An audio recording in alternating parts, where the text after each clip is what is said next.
All right, welcome back everybody to Altcoin Daily, where you subscribe because you're interested in making money with cryptocurrency, and this channel keeps you informed. My name's Austin. Today I want to share with you the latest Bitcoin news. We have breaking Cardano news, Vechain news, lower cap altcoin news like Injective, as well as a shocking piece of footage involving Afghanistan, involving cryptocurrency, as well as involving how this affects you.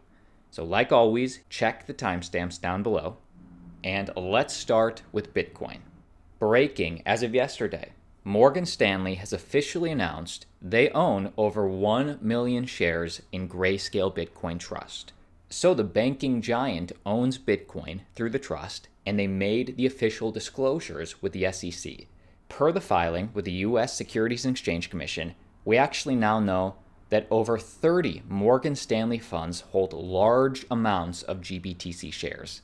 The biggest seems to be Morgan's Insight Fund, with almost 1 million shares worth around $36 million, or over 700 Bitcoin. So how this affects you is that this shows us during the last few months, while people weren't sure, should I buy Bitcoin on the dip, Morgan Stanley was buying for over 30 of their funds, and they were buying big. And how do we know that all this Bitcoin was purchased in these last 3 months? Well, it's because back in June 28th, 2021, a couple months ago, when Bitcoin was still trading in the lows of around $30,000 per Bitcoin, Morgan Stanley disclosed a big position on the GBTC via their Europe Opportunity Fund. They were forced to disclose this fund, being a public company, and now just 2 months later, they've disclosed Bitcoin positions in over 30 of their funds. Undeniably bullish. Give me your thoughts down below in the comment section. Let's keep moving. We have some breaking news involving Cardano, but I do want to make a recommendation to you. I would recommend watch this interview we just dropped this morning, How to Make Money with NFTs, Finding the Next CryptoPunks. NFTs, the space, is not going away. It will be here years from now, and if you want to learn, if you want to be the expert among your friends, and possibly even make money with NFTs, I recommend this interview, link down below. Check it out. Okay, let's talk about Cardano. The Cardano Foundation has just partnered with CoinFirm for FAFTA and 6AMLD compliance. And this is regulatory compliance. Cardano wants to keep things A-okay with governments. The nonprofit organization behind Cardano has partnered with blockchain analytics provider CoinFirm to ensure ADA is in compliance with the Financial Action Task Force's guidelines. According to the foundation, the integration will allow the project to be in full compliance with the guidelines set forth by the Financial Action Task Force, the European Union's 6th Anti-Money Laundering Directive, or 6AMLD, and other regulations applicable to Cardano. And basically, it'll be the centralized exchanges, the brokers, the businesses, any entity that is involved in regulated markets will be collecting this data and reporting this data to the other regulated bodies. Is this bullish? Is this bearish? You tell me. It's almost sort of inevitable, but in a direct quote on why they say this is bullish, AML CFT analytics is essential for a cryptocurrency to receive mass adoption within regulated markets. The tools and services provided by CoinFirm enables every exchange custodian and all other third parties to clearly track the history of ADA held in their wallets. Give me your thoughts as a Cardano holder. Do you like them appealing to the regulated markets? Let me know.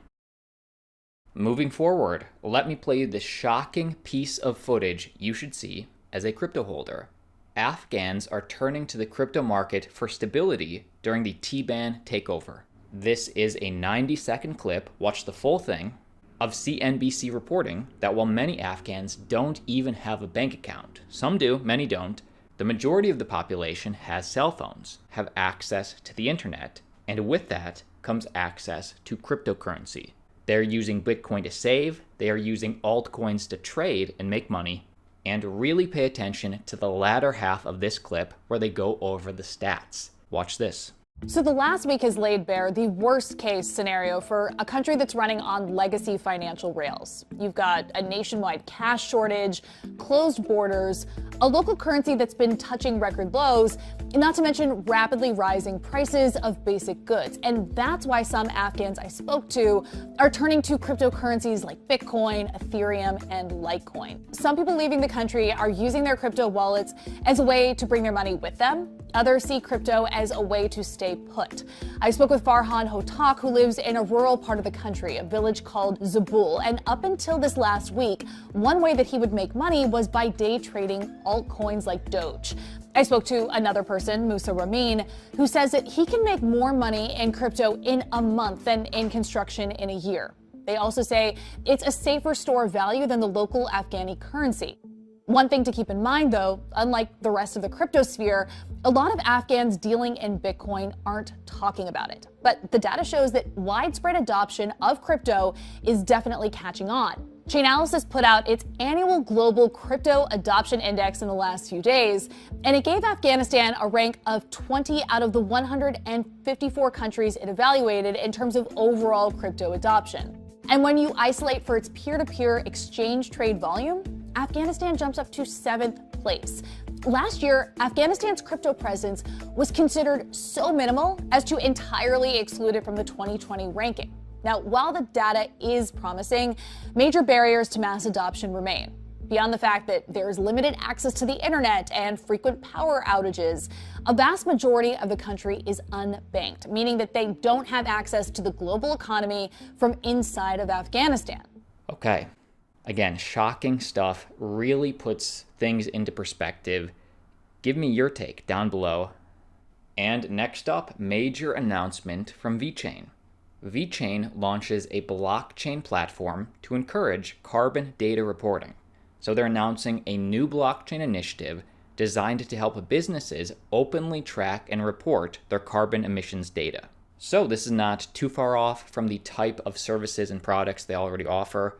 But what this is a new SaaS model, software as a service business model. The digital carbon footprint SaaS service allows enterprise users to log key data and integrate it with world-leading third-party assurance providers within Vechain's partnership network. This data can then be later transformed into new kinds of value and improve sustainability performance across the entirety of an organization. So if you're a company that wants more transparent reporting of carbon data, then you'll love this. You and me know, as general crypto enthusiasts, that Vechain is more centralized than many other blockchains out there. They have proof of authority consensus, meaning they have minimal nodes that control the network. But the trade-off then is they're much faster. They're much, much faster. And they're offering a more decentralized solution than the centralized companies we do have now. In the announcement, Vechain cited obstacles with trust and transparency in traditional supply chains when collating companies' carbon emissions data. A public blockchain, like Vechain, solves this problem, providing transparent accountability for all layers of the supply chain network. So pretty cool to see. Vechain continues to implement. I'll keep you updated. And real quick, I do want to take 60 seconds and give a big shout out to BlockFi, sponsor of the channel, and their BlockFi Bitcoin Rewards credit card. It has been so cool to start to see some of you tag us on Twitter. For example, Little Bitcoin said this: BlockFi just received this bad boy right here. Thanks to Altcoin Daily for putting me onto this. I love this. I love seeing this because this is one of the easiest ways to earn Bitcoin. Earn Bitcoin on every purchase. Earn an unlimited 1.5% back in Bitcoin on every single purchase with the BlockFi Rewards Visa Signature Credit Card. See if you're pre-approved with no impact to your credit score. Link down below. If you're in the US, check it out. Earn Bitcoin back when you buy a cup of coffee, when you buy groceries, when you pay rent, whatever you use your card for. And a big reason that I really like it is because there is no annual fee, which cannot be said for many, many other competitors. No foreign transaction fees. And right now, earn up to 3.5% back in Bitcoin on every purchase for the first 3 months. Hey, lower cap altcoin Injective making news. Injective releases an integrated user interface for DeFi related functions. So, as you may remember, Injective did some rebranding a few months ago. They are now focusing on the entire DeFi market and really trying to be a hub of DeFi for interoperability. In a recent rebrand a month ago, the Injective community sought to represent a culmination of progress while beginning a new age of interoperability. Well, Injective has just released its very own integrated platform called Injective Hub for decentralized finance-related topics. This user interface will serve as a one-stop destination for wide-ranging functions such as staking, governance, and wallets.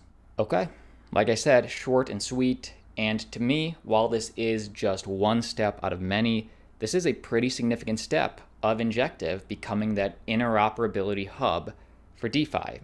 All right, that is the video. My name's Austin. Be sure to check out how to make money with NFTs. There's a link down below. Check it out. Great conversation. But like always, see you tomorrow.